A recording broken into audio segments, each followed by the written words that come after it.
ನಮಸ್ತೆ ಸ್ನೇಹಿತರೆ, ಇವತ್ತು ನಾವು 100 ಮೊಟ್ಟೆ ಇಂಕ್ಯುಬೇಟರ್ನ ರೆಡಿ ಮಾಡ್ತಾ ಇದ್ದೀವಿ. ನೀವು ನೋಡ್ತಾ ಇರುವಂಥದ್ದು 100 ಮೊಟ್ಟೆ ಇಂಕ್ಯುಬೇಟರ್.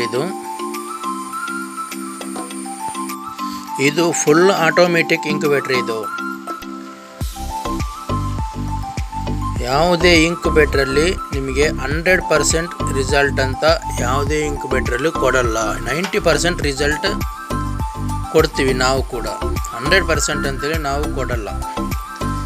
ಅಂದರೆ ಯಾವುದೇ ಇಂಕ್ಯುಬೇಟ್ರಲ್ಲಿ ಆಗಲಿ 100% ನಿಮಗೆ ರಿಸಲ್ಟ್ ಬರೋದಿಲ್ಲ. ನೋಡಿ, ಹ್ಯುಮಿಡಿಟಿ ಆಗಿರ್ಬೋದು, ಫುಲ್ ಆಟೋಮೆಟಿಕ್ ಇಂಕ್ಯುಬೇಟರ್. ಇದು humidity, egg turning, full automatic incubator. ಇದು ನಾವು ಬಲ್ಬ್ ಹಾಕಿ ಕೊಡುವಂಥದ್ದು. ಹೀಟ್ರ್ ಕೂಡ ಇದೆ ಇದಕ್ಕೆ. ಇದು ಹೀಟ್ರ್ ಸೆಟ್ಟಿಂಗ್ ಇಲ್ಲ, ಇದು ಬಲ್ಬಲ್ಲಿ ಮಾಡಿರುವಂಥ ಇಂಕ್ಯುಬೇಟರ್. ಇದು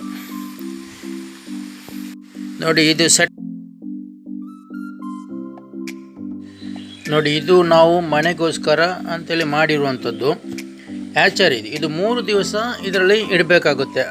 ಸೆಟ್ಟರಿಂದ ತೆಗೆದು ಇದರಲ್ಲಿ ಮೊಟ್ಟೆ ಇಟ್ಬಿಟ್ರೆ ಆಯಿತು. 3 ದಿವಸ ಇಡಬೇಕಾಗುತ್ತೆ ಇದರಲ್ಲಿ. ಅಂದರೆ ಇದು ನಾವು ಒಂದು ಮನೆಯಲ್ಲಿ ಒಂದು ಸಣ್ಣ ಟಬ್ಬಲ್ಲಿ ಮಾಡಿರುವಂಥದ್ದು. ಅಂದರೆ ನಮ್ಮ ಮನೆಗೋಸ್ಕರ, ಯೂಸ್ಗೋಸ್ಕರ. ನಮಗೆ ಮನೆಯಲ್ಲಿ ತುಂಬ ಮೊಟ್ಟೆ ಸಿಗೋದಿಲ್ಲ, ಅದಕ್ಕೋಸ್ಕರ ನಾವು ಸ್ವಲ್ಪ ಮೊಟ್ಟೆದು ಮಾಡಿದ್ದೀವಿ ಮನೆಯಲ್ಲಿ. ಮನೆಗೋಸ್ಕರನೇ ಮಾಡಿರುವಂಥದ್ದು. ಬೇರೆ ನಾವೀಗ ಕಸ್ಟಮರಿಗೆ ಯಾರಿಗಾದರೂ ಕೊಡೋದಾದರೆ ನಾವು ಟಬ್ಬಲ್ಲಿ ಮಾಡಿ ಕೊಡ್ತೀವಿ. ನಾವು ಈ ಮೀನಿನ ಕ್ರೇಟ್ ಅಂತ ಹೇಳ್ತೀವಿ, ಅದರಲ್ಲೇ ಮಾಡಿ ಕೊಡ್ತೀವಿ ನಾವು. ಸೆಟ್ಟರ್ ಮತ್ತು ಹ್ಯಾಚರ್ ಬೇರೆ ಬೇರೆಯೇ ಕೊಡ್ತೀವಿ ನಾವು. ಇದು ನೋಡಿ, ಇದರಲ್ಲಿ ಇನ್ನೂ ಮೊಟ್ಟೆ ಮರಿ ಆಗಲಿಕ್ಕೆ ಇದೆ. ಇದು ನಾವು 20 ಮೊಟ್ಟೆ ಇಟ್ಟಿದ್ದೀವಿ ಇದರಲ್ಲಿ. 20 ಮೊಟ್ಟೆಯಲ್ಲಿ ನಮಗೆ ಇದರಲ್ಲಿ 18 ಮರಿ ಬಂದಿದೆ. ಇದರಲ್ಲಿ ನೋಡಿ, ಮರಿ ಕೂಡ ಚೆನ್ನಾಗಿ ಬಂದಿದೆ. ಇದು ನೀವು ನೋಡ್ತಾ ಇರ್ಬೋದು. 90% ರಿಸಲ್ಟ್ ನಾವು ಕೊಡ್ತೀವಿ. 100% ನಾವು ಯಾವತ್ತೂ ಕೊಡೋದಿಲ್ಲ ನಿಮಗೆ. 90% ರಿಸಲ್ಟನ್ನ ನಾವು ಕೊಡ್ತೀವಿ. ಯಾವುದೇ ಇಂಕ್ಯುಬೇಟರ್ ಆಗಲಿ ನಿಮಗೆ 100% ರಿಸಲ್ಟ್ ಕೊಡೋದಿಲ್ಲ.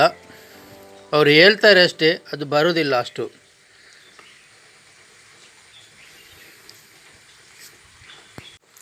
ನೋಡಿ, ಇದು ನಾವು ಬ್ರೋಡಿಂಗ್ ಮಾಡುವಂಥದ್ದು 15 ವ್ಯಾಟ್ ಕ್ಲಿಯರ್ ಬಲ್ಬ್. ಇದು LED ಬಲ್ಬ್ ಅಲ್ಲ, ಇದು clear bulb 15 watt. 40 watt 60 watt ಎಲ್ಲ ಬಲ್ಬ್ ಬೇಡ ನಿಮಗೆ. 50 ಮರಿಗೆ 15 ವ್ಯಾಟ್ ಬಲ್ಬ್ ಸಾಕಾಗುತ್ತೆ ನಿಮಗೆ, ಅಷ್ಟೇ ಸಾಕು. ನಾವು ಕೂಡ ಈಗ 50 ಮರಿಗಳನ್ನು 15 ವ್ಯಾಟ್ ಬಲ್ಬ್ ಹಾಕಿ ಬ್ರೂಡಿಂಗ್ ಮಾಡ್ತಾಯಿದ್ದೀವಿ ನಾವು.